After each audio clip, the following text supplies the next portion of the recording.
नमस्कार, स्वागत है आपका सत्यहिंदी.com पर। मैं हूं नीलू व्यास और एक बार आपके साथ फिर से जुड़ रही हूं आपकी पसंदीदा कार्यक्रम आज का एजेंडा को लेकर।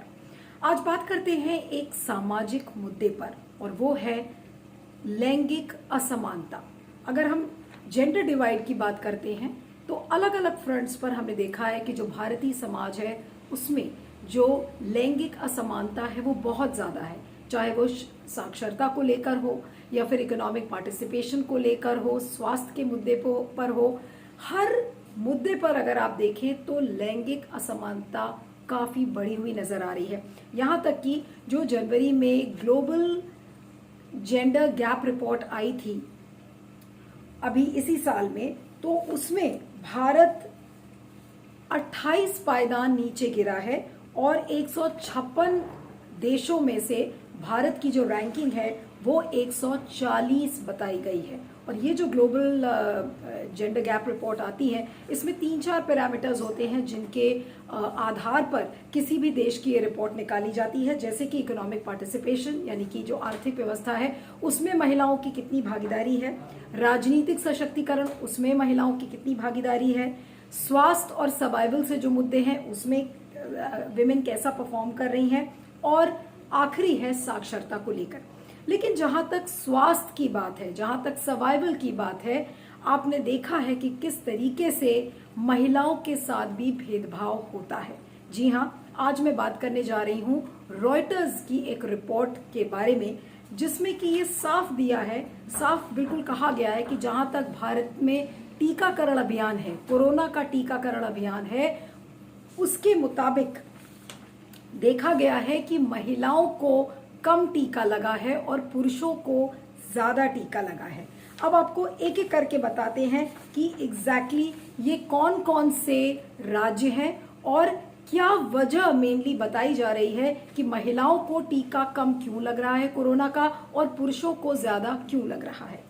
ये भारत सरकार की ही एक वेबसाइट है जिस पर ये पूरा डेटा आया है। अब आपको उसके बारे में बताते हैं कि अभी तक 54% पुरुषों को टीका लगा है कोरोना का और उसमें से 17% जो महिलाएं हैं उनको नहीं लगा है। अगर आप सिलसिलेवार तरीके से वो पूरी जो लिस्ट है अगर आप देखें तो उसमें बताया गया है कि दिल्ली जैसा राज्य, उत्तर प्रदेश जैसा राज्य, वहां पर सबसे कम टीकाकरण महिलाओं का हुआ है।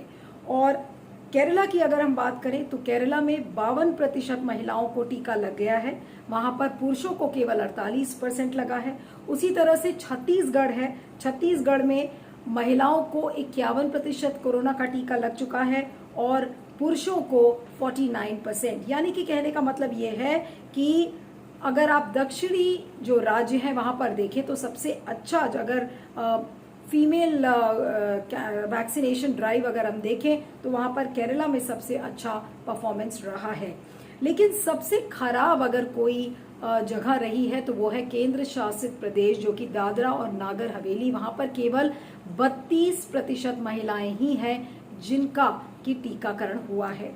तो ये जो एक बहुत ही खराब डेटा सबके सामने आया है और एक ऐसे समय में जब भारत की सरकार ने इस बात को लेकर ऐलान कर दिया है कि दिसंबर 2022 के पहले पहले पूरी जनसंख्या का टीकाकरण हो जाएगा।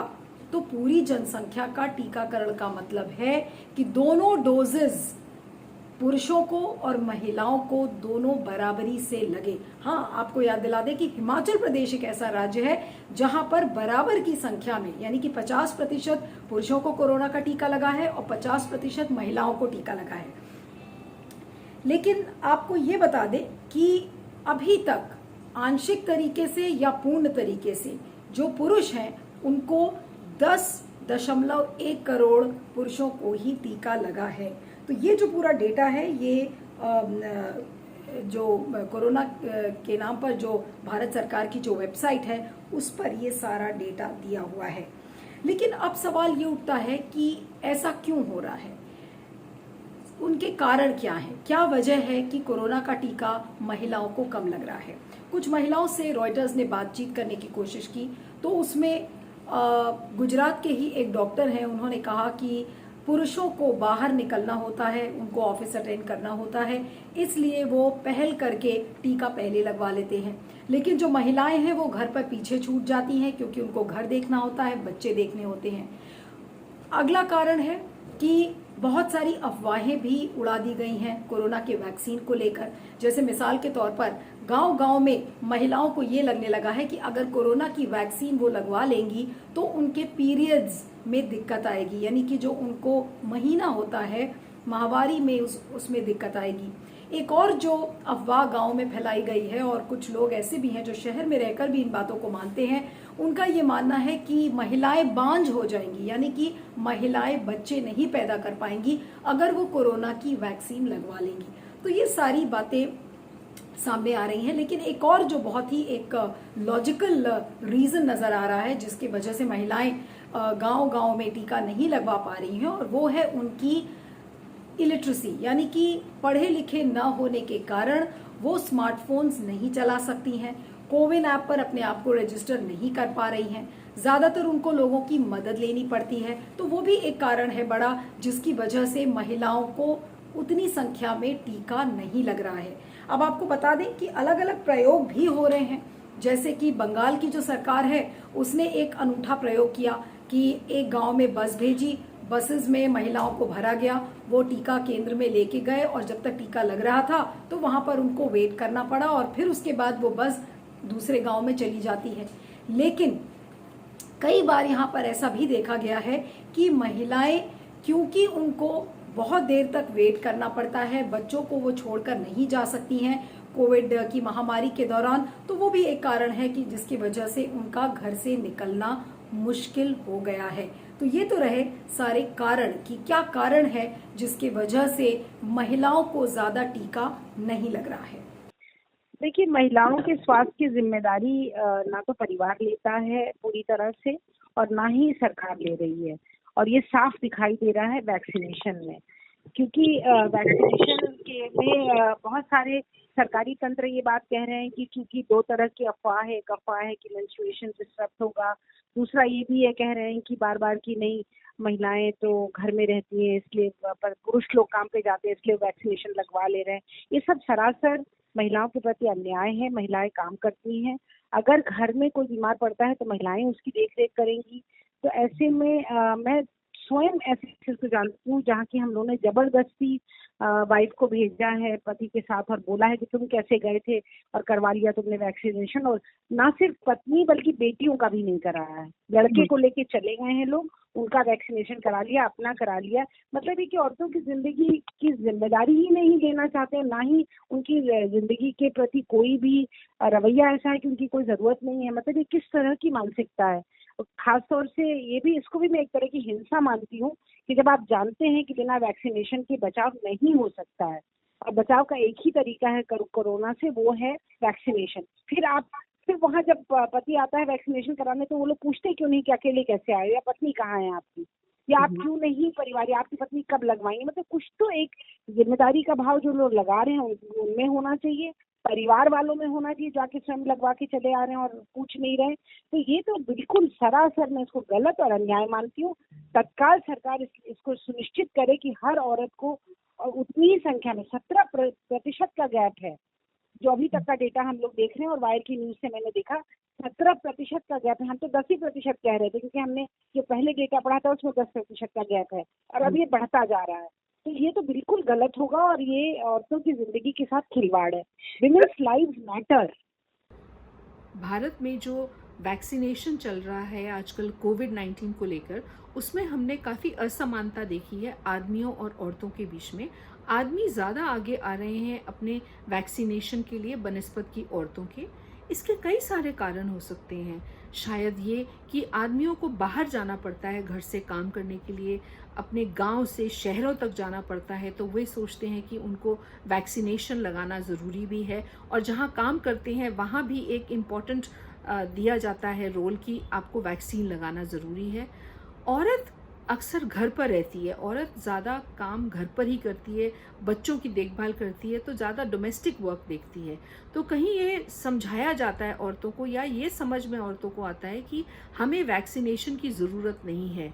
और ये अफवाह भी है कि अगर वैक्सीन कराएंगे तो कहीं ना कहीं माहवारी और उनकी फर्टिलिटी में कोई ना कोई बाधा आ सकती है। और दूसरी कारण ये भी है कि उनकी सोच में कि अगर हम गर्भावस्था में हैं या स्तनपान करा रहे हैं तो शायद वैक्सीन का कोई बुरा असर हो सकता है। और तीसरी बात ये कि जो हमारी ऐप है जहाँ पर हमें वैक्सीन के लिए रजिस्टर कराना पड़ता है वो अंग्रेज़ी में है, तो ज़्यादातर गांव में औरतों की पढ़े लिखे नहीं होती हैं वो औरतें, तो उनको ये ऐप में रजिस्टर कैसे करना है, कैसे उस अपना नाम डालना है, उसमें भी उनको कन्फ्यूजन रहता है। तो हो सकता है ये कुछ कारण है जिसके कारण औरतें आगे नहीं आ रही हैं। और मेरा कहना ये है कि आपको अपनी सुरक्षा देखनी है, अपने बच्चों की सुरक्षा देखनी है, अपने घर वालों की सुरक्षा देखनी है, तो औरत हो या आदमी हो आप दोनों को वैक्सीन लगाना बहुत ज़रूरी है। और अफवाहों से दूर रहें और जल्द से जल्द आएँ अपनी वैक्सीनेशन करवाएं। तो अगर महिलाओं को टीका कम लग रहा है तो यानी कि महिलाएं उतनी स्वस्थ नहीं रहेंगी, और अगर महिलाएं स्वस्थ नहीं रहेंगी तो देश कैसे स्वस्थ रहेगा, और टीकाकरण का अभियान भी पूरा कैसे कर पाएगी मोदी सरकार अगर पूरी तरीके से महिलाओं को टीका नहीं मिलेगा। अब आपको बता दें कि ये वही मोदी सरकार है जिसका जो शासन और प्रशासन का जो मॉडल है वो पूरा महिलाओं के इर्द गिर्द ही घूमता है। अगर आप अपने मोदी सरकार की उपलब्धियों में अगर देखें तो बहुत सारी ऐसी स्कीम्स हैं जो महिलाओं को केंद्र बिंदु बनाकर और उसको लॉन्च की गई थी, जैसे घर घर उज्ज्वला योजना जिसमें कि गैस सिलेंडर्स उनको पहुंचाए गए थे।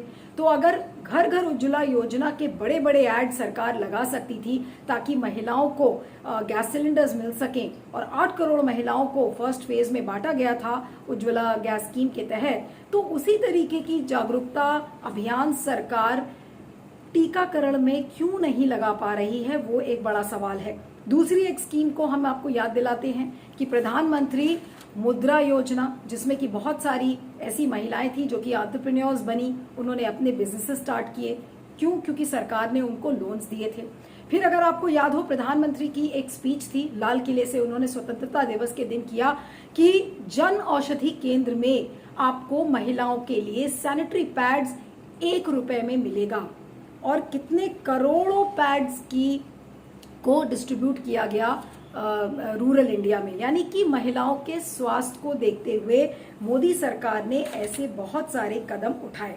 उनमें से एक और आपको याद दिला दें, क्योंकि हम यहाँ पर स्वास्थ्य की बात कर रहे हैं, कोरोना के टीका की बात कर रहे हैं, ये वही मोदी सरकार है जिसने की मेडिकल टर्मिनेशन प्रेगनेंसी एक्ट को संशोधित किया था, और उसमें ये कहा था कि जो अबॉर्शन की जो मियाद है, जो फीटल जेस्टेशन पीरियड हम जिसको कहते हैं, तो वो 20 हफ्ते से बढ़ाकर और 24 हफ्ते उसको कर दिया गया था। तो यानी कि उधर ट्रिपल तलाक हटाया गया, क्योंकि उनकी मानसिक अवस्था को देखते हुए कि बहुत ज्यादा मेंटल स्ट्रेन हो रहा था। तो ये तमाम जो बड़े बड़े कदम मोदी सरकार ने उठाए थे कि कहीं ना कहीं जो जेंडर डिवाइड है, जो लैंगिक असमानता है, उसको उठाया जाए, उसको हटाया जाए, और अपने शासन और प्रशासन के मॉडल में हमेशा महिलाओं को केंद्र बिंदु बनाकर रखा गया। तो आज वही मोदी सरकार जो कहती है कि घर घर हम टीके का अभियान पहुंचा रहे हैं, तो आज उन सारे बड़े दावों की पोल खुल जाती है। अब समय की जरूरत ये है कि इसी जागरूकता अभियान को गांव-गांव तक पहुंचाया जाए, और जब तक ऐसा नहीं होगा तब तक महिलाओं को टीका नहीं लग पाएगा। और महिलाओं को टीका नहीं लगने का मतलब है कि जो मोदी सरकार का दावा है कि साल के अंत तक पूरी जनसंख्या को टीका लग जाएगा, तो वो सपना महज सपना ही रह जाएगा। तो ये बड़े बड़े दावे हैं जो सरकार ने किए हैं, लेकिन आज सवाल ये उठता है कि हर चीज में जेंडर डिवाइड दिख रहा है, चाहे वो शिक्षा हो, चाहे राजनीतिक सशक्तिकरण हो, चाहे स्वास्थ्य हो। तो ये जो जेंडर डिस्पैरिटी है ये भारत में कब खत्म होगी? और भारत अगर जेंडर डिवाइड में देखा जाए तो भारत की हालत बहुत खस्ता है। यहाँ की सब सहारन जो देश है, पाकिस्तान है, बांग्लादेश है, उससे भी नीचे है भारत इस समय। जो आपको मैंने बताया कि 156 देशों में से भारत की जो पोजीशन है वो 140 है।